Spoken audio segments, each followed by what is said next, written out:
नमस्कार, मी रमाकांत हाजगुडे आणि आपण पाहताय सत्य निर्भीड आणि निपक्षपात चॅनल समय संघर्ष न्यूज. आज आपण आल्यावर धाराशिव जिल्ह्यातील पळसप या ठिकाणी, आणि आपल्याला तर माहित आहे ज्या ठिकाणी संघर्ष आहे त्या ठिकाणी समय संघर्ष असतोच. तर या ठिकाणी आज विशेष कार्यक्रम आहे.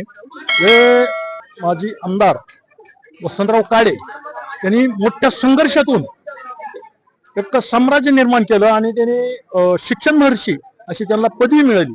तर त्याच त्यांच्या शिक्षण कार्यातून आज पुढं त्यांचे पुत्र विक्रम काळे, आमदार विक्रम काळे यांनी त्यांच्या पुण्यस्मरण निमित्त साहित्य संमेलन भरवलं जाते, ग्रामीण साहित्य संमेलन.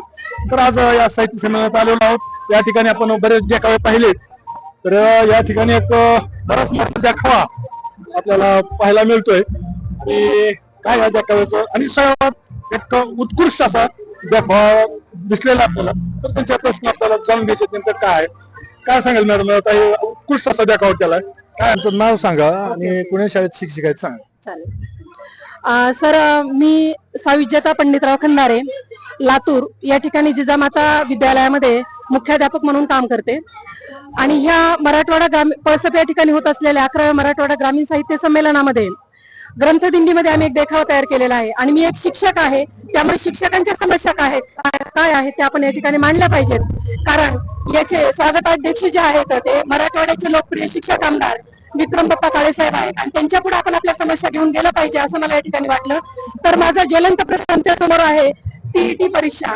तर ह्या देखाव्यातून मी दाखवण्याचा प्रयत्न केलेला आहे की आज माझी 22 वर्ष नोकरी झालेली आहे, माझ्या सहकाऱ्यांची सुद्धा किंवा यापेक्षाही अनेकांची सर्व्हिस झालेली आहे.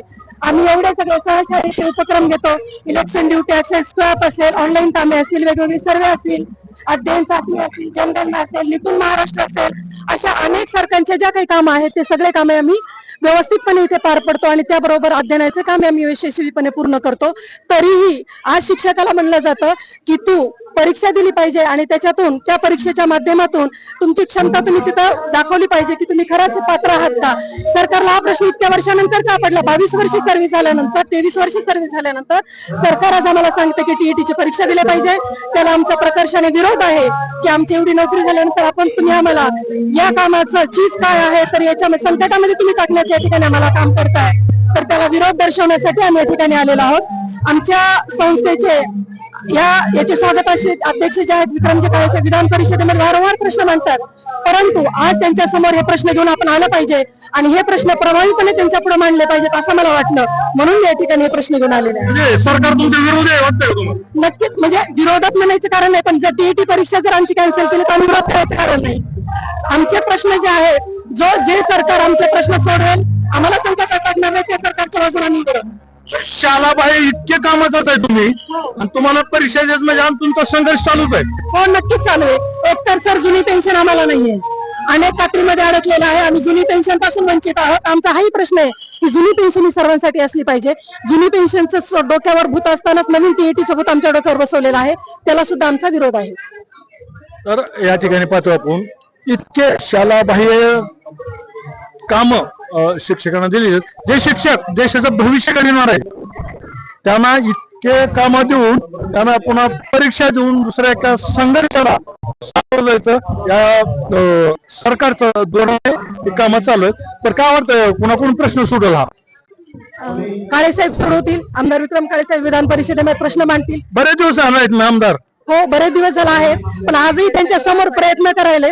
तर आज वाटलं की आम्ही नेहमी वारंवार लांबून म्हणजे त्यांच्या तुम्हाला संघर्ष कसा करावा लागतोय ते दाखवतायत त्यांच्या समोर. हा, तर हे दाखवण्यासाठीच आणले आणि त्यांना समोर उभं राहून आम्ही दाखवलेलं आहे की साहेब आम्ही एवढं सगळं करतो तर तुम्हाला आमच्यावर का आज असं वाटतं की आम्ही परत टीईटी दिली पाहिजे आणि आम्ही काय आहोत हे सिद्ध केलं पाहिजे.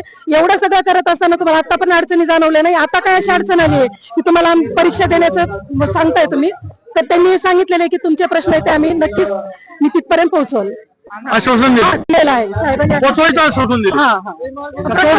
आश्वासन दिले साहेबांच्या माध्यमातून नेहमीच प्रश्न सोडतात, तुमचे प्रश्न नक्कीच सोडवल असं त्यांनी आश्वासन दिलेलं आहे. तर आपण पाहतोय विक्रम बाप्पा काळे हे शिक्षक आमदार आहेत, त्यांनी यांचा प्रश्न जाणून घेतलाय आणि ते सत्तेमध्ये आहेत, युतीमध्ये आहेत, त्यामुळे यांचा प्रश्न नक्कीच लवकरात लवकर सुटेल अशी आपण अपेक्षा करूया.